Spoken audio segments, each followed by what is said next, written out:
My name is Larry Fox. I'm the CEO of the Values Group, and I'm really here today to talk about sex.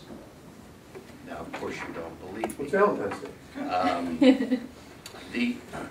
The analogy really between sex and a business plan isn't easy to paint.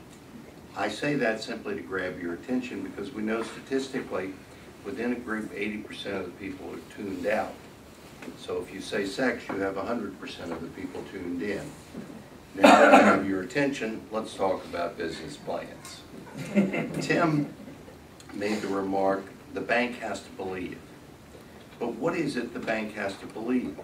I always talk and say that a good business plan is like a sidewalk. You see it, you know what it's for. A good business plan is always, regardless of the change in our times, and we'll talk about change in times, based upon three principles. First, opportunity. A bank, an alternative lending source, or investor, or you have to know what your opportunity is in order to have a good business plan. It's not good enough, for example, last year I had someone, I was referred to them and started with what's your opportunity, and he said, you really are a moron. I've been in business 42 years, there must be an opportunity. And the response to that was, that's really great. I'm sure that that's what the buggy whip manufacturers said to their bankers, except instead of 42 years, they said 442 years. So the other factor is, if we're trying to measure how you're doing, we have to know what the opportunity is in order to conclude that you're maximizing your revenue or that your marketing system is working, and that you'll be in business 30 years from today if your loan is for 30 years or 20 years, or your investor needs to know that he or she or the group is going to get their return on investment that you said they would get. So first we look to opportunity. Next we look to team. The team you have, is it capable of capturing that opportunity? 2 years ago we had a performance fitness center that we helped put together, and the president had credentials in terms of fitness beyond belief. Really super capable guy and a great man. My response to him when we started going through this is, wait a second, you're going to oversee everything, you're going to try to do the marketing, you're going to do 58 things. The way I measure it, there's only 24 hours in the day, and the last time I looked, only 7 days a week, and we've got you booked about 42 hours a day, 8 days a week. You're not going to be successful. You're going to have to reanalyze what you're doing in order to show and demonstrate that you have the sufficient people with the right assignments in order to capture this huge market that I believe exists. Then, next, assuming we've developed an opportunity, we've shown that we have a team, we do our pro forma. And it's here that I can speak for Eddie because we talk so much.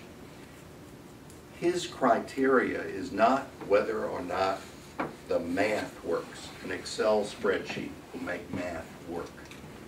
He wants to see what I wrote down as the assumptions, because as a CPA and as a banker, if they don't believe what I wrote, you're not going to go any further. So I had a client last year that I worked with and worked with and worked with, and he kept saying to me, why is it you don't write what I tell you? And I said, because you're not telling me correctly. I see the history of what you have been doing, and now you want to go and get capital on the basis of rosy scenarios that are not supported by what you've done. It doesn't mean that we can't write it up. What are you going to do differently?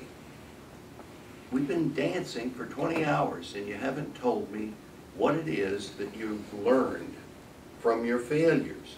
What do you mean, my failures? We've been in business. I said, your failures because now you want a boatload of money and your pro forma can't make it without your seeing the changes that have to occur. This is for you. Forget the investors, forget the lenders. You as a manager have an obligation to yourself. You're faking it. What you're doing is allowing your emotions, your own great salesmanship, to sell yourself that it can happen. It won't happen the way you're going. So that it's our job to help you create a winning business plan. What we do today, believe it or not, is different than what we would have done as little as 2 years ago. The economy changed, and with that recession, investors and lenders have become ever so much more sophisticated. Now they look to see that your business plan is more sophisticated. The easiest example in that team section that we frequently talk about is this is where you would discuss your competition. This is where you would analyze your marketing system. In the old days of just a couple of years ago, when we would do a marketing section, we would just highlight, list, we're going to do these 10 things. Easiest example, we're going to network. Today, Eddie would laugh at me if I handed him a document and said, let's work on this together. And when we went to Tim, he would peal into laughter. He would say, what does networking mean? You have to tell people what your networking system is supposed to be. How much time are you going to spend? How much in terms of dollars are you going to spend? What is the result you expect from that? Because everyone knows today time is your most precious asset. So that we've changed how we approach things. But the bottom line is we know how to develop a damn good business plan.